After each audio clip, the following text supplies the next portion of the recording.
In this video, I'm going to show you how to translate text on Google Gemini. And the first thing we're going to do is we're going to open our Gemini app.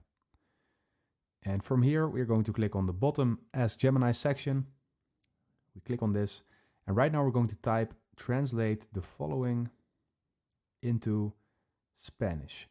And in this tutorial, I'm going for Spanish, but of course you can select any language you would like to translate it into. So I'm going to paste this in.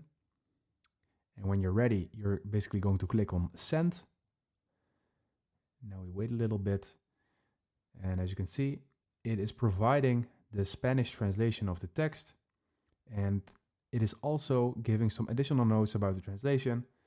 So it's giving you some information about certain words that are translated, if they are correct, yes or no. So this can be really helpful as well. But like the main thing, the translation looks pretty good. So this is how you translate text on Google Gemini into any language. If this video helped you out, please leave a like and consider subscribing, and then I'll see you in the next one.